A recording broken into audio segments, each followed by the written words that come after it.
হরে কৃষ্ণা, রাধে রাধে। খুব সুন্দর দৃশ্য, বৃন্দাবন ধোবিঘাট।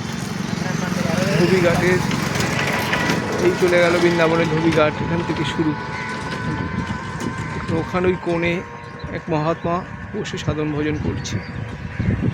এই হচ্ছে বৃন্দাবনের লীলা, বৃন্দাবনের দিব্যভূমি, ভগবানের এই দিব্যভূমি। যে না এসেছে ঠিক বুঝতে পারবে না যে এখানে দিব্যভূমি। বিভিন্ন দিকে বিভিন্ন জায়গায় সাধু সন্তদের তারা তাদের মতো করে সাধন ভজনে নিয়োজিত আছে। আমরা যারা জড়জগতে বাস করি, আমাদের অন্তত বছরে 1 থেকে 2 বার ভগবানের এই দিব্যভূমিতে, রাধারানীর এই দিব্যভূমিতে আমাদের আসা উচিত। তা নাহলে আমরা বুঝতে পারবো না জীবনটা আমাদের কীভাবে অতিবাহিত হচ্ছে। জীবন থেকে অনেক কিছুই আমরা মিস করব। এই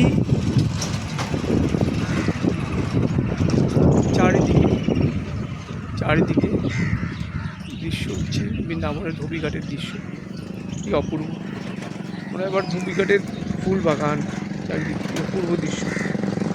আমরা এবারে এগোবো আস্তে আস্তে থেকে। ধোবিঘাটের যে যমুনা আছে, যমুনা থেকে ওপারে চলে গেছে।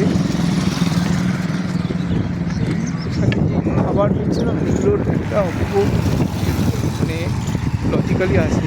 বৃন্দাবনের যে প্রতিটা পশু পাখি সবার কেউ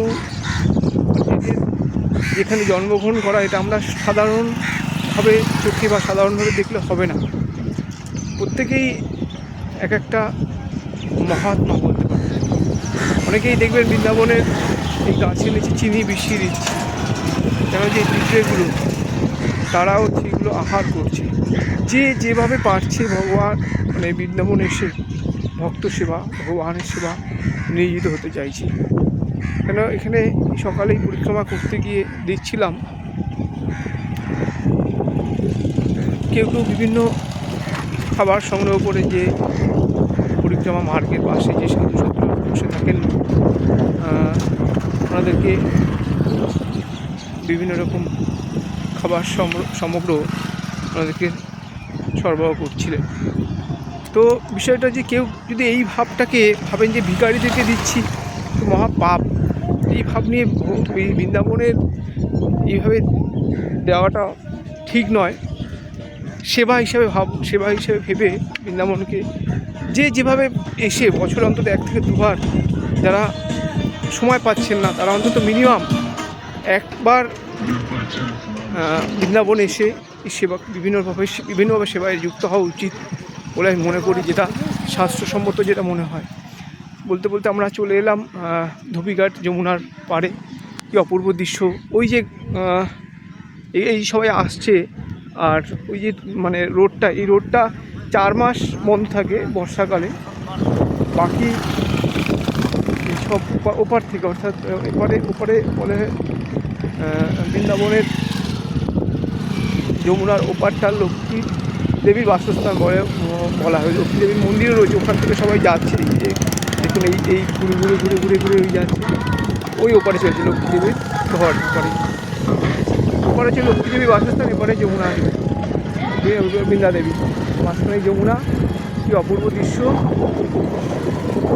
এই বিরল দৃশ্যগুলো এর উপলব্ধি করার জন্যই এই টানে যমুনার, এই টানে বৃন্দাবনের এই চারিদিকে রাধারানীর দিব্যভূমিতে এই উপভোগের জন্য অধম চেষ্টা করে প্রতিবারই সময় পেলেই বৃন্দাবনের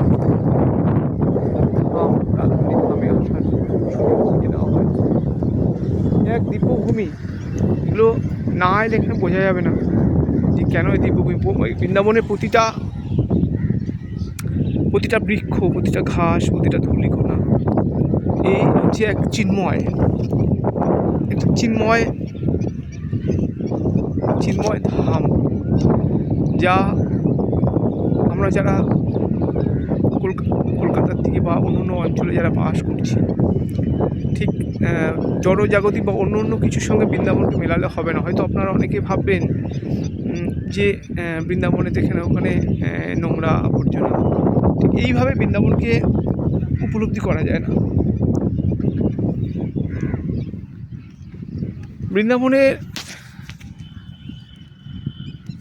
বৃন্দাবনে আসতে হয় রাধা কৃষ্ণের যে লীলা, সেই দিব্য লীলা, সেইগুলো কিছু হয় অধ্যয়ন করে, অথবা বিভিন্ন ভাগবতীয় গ্রন্থ থেকে নিয়ে বা ব্যক্তি ভাগবতের কাছ থেকে কিছু বিভিন্ন যে দর্শনীয় স্থানগুলো রয়েছে বৃন্দাবনে, সেগুলো সম্পর্কে কিছু জেনে এলে তাহলে বৃন্দাবনের রস আস্বাদনটা করতে সুবিধা হয়। যাই হোক, এই হচ্ছে পরিক্রমার একটি লাঠি। এটা আমাদেরই ঘরে, আমাদের ঘরে যে বাবাজি থাকেন, উনি দিয়েছিলেন বেরোনোর সময়, যে বাবা এটা সঙ্গে নিয়ে যাও। এই হচ্ছে আপাতত সঙ্গের বস্তু। এই তো আসুন, যার যখন সময় হবে বৃন্দাবন ধাম দর্শন করুন, রাধারানী ধাম দর্শন করুন। অন্তত কিছুটা সময় হলেও যারা বৃন্দাবন আসবেন, অন্তত এই যমুনার কিনারে বসবেন। কি অপূর্ব দৃশ্য। একান্তে একটু না হলে বৃন্দাবনের এই লীলার উপলব্ধি করা যায় না, বৃন্দাবনের যে রস, সেটা আস্বাদন করা যায় না। সবাই ভালো থাকবেন। রাধে রাধে, হরে কৃষ্ণ।